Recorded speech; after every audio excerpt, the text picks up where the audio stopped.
let it bang, bang.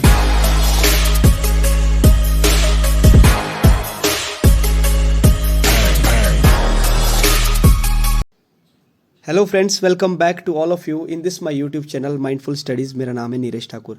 Mindful studies के प्रबुद्ध श्रोताओं को नीरज ठाकुर का प्यार भरा नमस्कार। आई होप आप सभी स्वस्थ होंगे और अच्छे होंगे। आप में से कई व्यूअर्स ने जो है मुझे मेरे सोशल मीडिया के अकाउंट्स पर जो है रिक्वेस्ट की थी कि इन मुद्दों के ऊपर जो है बात की जाए। ठीक है, तो आज इन सभी मुद्दों के ऊपर जो है मैं आपसे मुखातिब होना चाहता हूँ। सबसे पहला जो मुद्दा है वो जो है 16 जुलाई 2023 को पोस्ट को लेकर है। यह पोस्ट जो है इंडियन नेशनल कांग्रेस के ऑफिशियली फेसबुक पेज पर जो है पोस्ट की गई थी कि हिमाचल प्रदेश के युवाओं को सौगात, साल 2023 में 30,000 सरकारी नौकरियां युवाओं को तोहफा। जी हाँ, मुख्यमंत्री जी ने युवाओं को तोहफा तो दिया है, लेकिन तोहफा नौकरियों का नहीं है बल्कि तारीखों का दिया जा रहा है। पहले मुख्यमंत्री जी ने 2 महीनों के अंदर भर्ती प्रक्रियाओं को शुरू करने की बात की थी, लेकिन जब 8 महीने पूरे हो गए हैं लेकिन भर्तियों का कोई नामो निशान नहीं है। होगा भी कैसे जिस प्रदेश का स्टाफ सिलेक्शन कमीशन ही भंग कर दिया हो व्यवस्था परिवर्तन के नाम पर। उस प्रदेश में आखिर भर्ती होगी भी तो होगी कैसे।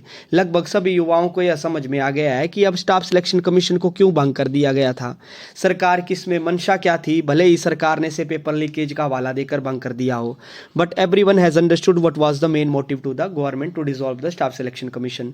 प्रदेश की जनता को व्यवस्था परिवर्तन के नाम पर बस मूर्ख बनाया जा रहा है। शुरू में जब स्टाफ सिलेक्शन कमीशन को पेपर लीकेज का हवाला देकर भंग कर दिया गया था तो युवाओं को मुख्यमंत्री में नायक मूवी के सीएम की छवि दिखने लगी थी, लेकिन माननीय मुख्यमंत्री जी ने अपनी कार्यशैली से उन्हें स्पष्ट बता दिया है कि वह नायक नहीं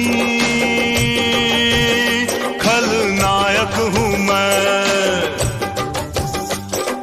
नायक वहीं अगर मुख्यमंत्रियों के भर्ती प्रक्रियाओं के बयानों की बात करें तो मुख्यमंत्री ने भर्ती प्रक्रिया और पेंडिंग रिजल्ट को लेकर दर्जनों बयान दे चुके हैं, लेकिन उनमें से कितनों पर अमल हुआ है, उनमें से कितने सच हुए, ये आप सभी भली भांति जानते हैं। इस प्रदेश के युवा ने कभी सपने में भी नहीं सोचा होगा कि इस प्रदेश को इतने सत्यवादी और हरिश्चंद्र जैसे व्यक्तित्व वाले मुख्यमंत्री देखने को मिलेंगे ना। अगली जो महत्वपूर्ण खबर है वह इसी हफ्ते चर्चा में रही है कि आपदा के कारण रुकी है शिक्षकों की भर्ती प्रक्रिया जल्द जो है वो शुरू होगी।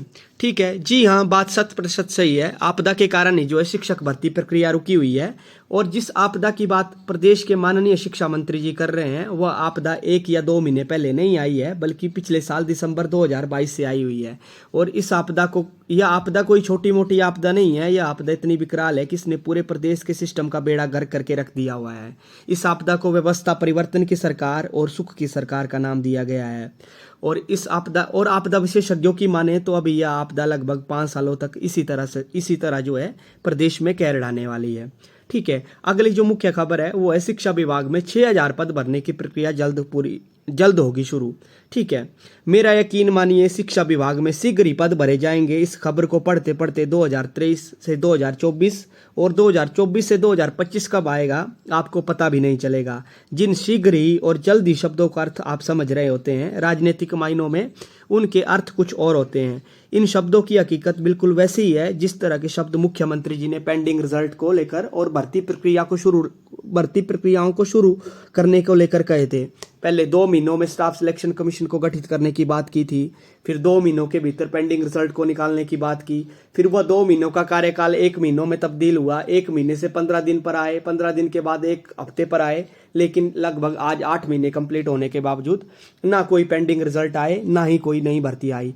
ऐसा नहीं है कि सरकार ने जो है इन 8 महीनों में कुछ कार्य नहीं किया है। व्यवस्था परिवर्तन के सरकार ने लगभग 8 महीनों का कार्यकाल पूरा होने को है, और इन 8 महीनों के कार्यकाल का अगर विश्लेषण किया जाए तो इस प्रदेश के लोगों की चुनी हुई सरकारों के मुख्यमंत्रियों ने 2 महत्वपूर्ण कार्य तो किए हैं। जैसा कि सबसे पहला कार्य यह है कि जैसा कि चुनी हुई सरकारों के मुख्यमंत्रियों से लोगों को आशा होती है कि वो अपने चुने हुए नए विधायकों के लिए नई लग्जरियस गाड़ियां लगाकर उनकी राजनीतिक सेवा को थोड़ा सुखद बनाने का प्रयास करते हैं, तो इस काम को माननीय मुख्यमंत्री जी ने अपने दायित्व का निर्वहन करते हुए इस काम को बड़े अपने दायित्व का निर्वहन करते हुए इस कार्य को पूरा कर दिया है। भले ही प्रदेश पर 75,000 करोड़ रुपए का कर्ज क्यों ना हो, लेकिन तमाम राजनीतिक समस्याओं को आड़े आने के बावजूद मुख्यमंत्री जी ने इस कार्य को अपने दायित्व का निर्वहन करते हुए बड़ी दृढ़ता से पूरा कर दिया गया है। दूसरा महत्वपूर्ण कार्य सरकार ने यह किया है कि जैसा कि नई चुनी हुई सरकारों से युवाओं को एक उम्मीद होती है कि अब 2 सालों तक कोई नौकरियों की एडवर्टाइजमेंट सरकार के द्वारा नहीं निकाली जाएगी, तो वर्तमान मुख्यमंत्री जी ने उनकी इस उम्मीद को कायम रखा है और लगभग 8 महीनों के कार्यकाल पूरा होने के बावजूद लगभग उनकी कैबिनेट से लगभग एक भी पद स्वीकृत नहीं हुए हैं। और उन्होंने युवाओं के इस विश्वास को भरोसे में तब्दील करके रख दिया है। एक जमाना हुआ करता था जब सरकारों को बनाने वाला वर्ग अपने आप को प्रशंसा का पात्र मानता था, लेकिन वर्तमान समय में ऐसी स्थिति हो गई है कि जिन युवाओं ने कांग्रेस सरकार को सत्ता में बिठाया है वह युवा वर्ग आजकल बंद कमरों में अपने आप को बैठकर यह कोसता हुआ पाया जा रहा है कि हमने कांग्रेस को नहीं जिताया है, हमने सांप को दूध पिलाया है। धन्यवाद। ये थी कुछ मुख्य खबरें।